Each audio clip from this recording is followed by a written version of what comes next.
Mr. President. The Republican leader. Mr. President, today, Americans and all who long for justice woke to good news. Nearly 10 years after the United States set out to kill or capture Osama bin Laden, justice has indeed been done. The man who orchestrated the 9/11 attacks and who reveled in the horror of that day is dead. And those who follow his twisted vision are again on notice. America is in pursuit. This was a long time coming.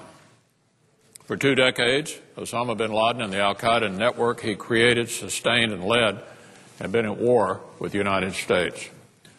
The path of terror extended from the first World Trade Center bombing to the bombing of the Khobar Towers and the U.S. embassies in Kenya and Tanzania, to the bombing of the USS Cole, to the horrors of 9/11, and through 2 long and difficult wars that followed. 9/11 may have been the day that this pattern of violence became suddenly and undeniably clear. Bin Laden's destructive path was already long by then. And for the past 10 years, America has been determined to bring this monster to justice. From the beginning of this fight, the mission has been clear: to deny al-Qaeda and any of its affiliates around the world a sanctuary from which they could plan, prepare, or launch another attack on U.S. soil. And the effort to prevent that long-feared attack has been an undeniable success under 2 administrations in the ongoing war on terror. A few short years after 9/11, al-Qaeda had gained enough strength to once again pose a serious threat to the United States. Meanwhile, the Taliban had reestablished its headquarters in Pakistan and had gained enough strength to return to Afghanistan and to risk the success of our mission there. And as the years went by, Osama bin Laden's ability to elude capture had become a greater source of frustration to us and a source of propaganda to his followers.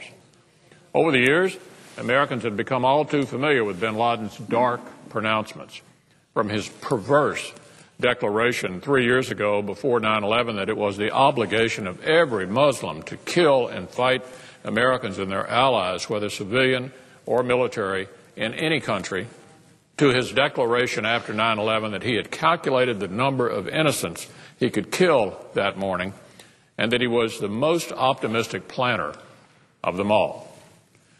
Last night, those proud pronouncements ended at the barrel of a gun.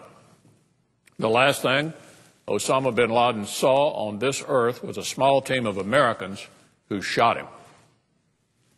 So Americans can be proud of the efforts of our military and intelligence communities and the focused efforts of 2 administrations in fighting al-Qaeda and now in capturing its self-appointed leader.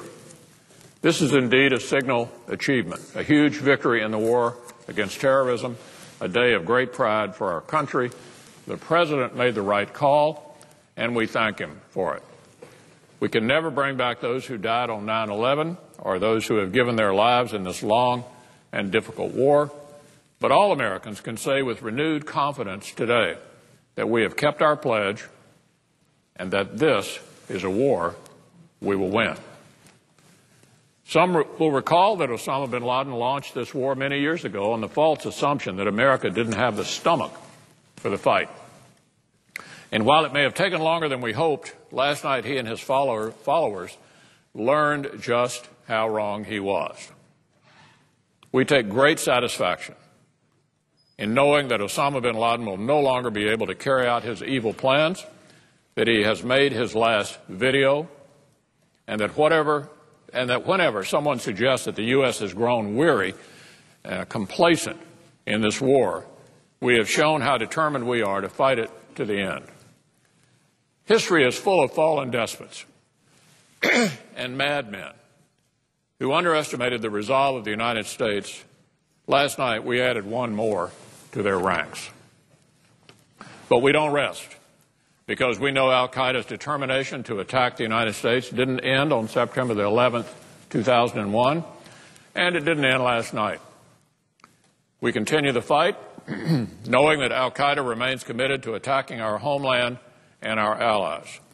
We were reminded of this just last week when police in Germany arrested 3 men associated with al-Qaeda who were planning an attack there. Since the beginning of Operation Enduring Freedom, we have matched the terrorist threat with the valor of our armed services and counterterrorism professionals. The men and women of the Central Intelligence Agency's Counterterrorism Center have unselfishly devoted themselves to preventing attacks against us and in hunting down bin Laden. Last night, their determined efforts met with success, and we're deeply, deeply grateful for their efforts. As for the broader war, the death of bin Laden may create the opportunity to renew our efforts with Pakistan to bring fresh pressure on al-Qaeda's senior leadership. President Obama noted in his remarks of last night that it is essential for Pakistan to join us in this fight. Today is the day to redouble our efforts in pursuit of al-Qaeda. In the coming weeks and months, these same counterterrorism professionals will focus on determining what bin Laden's death means for the threat posed by al-Qaeda affiliates in Somalia, Yemen, North Africa, and for the remainder of al-Qaeda's senior leadership.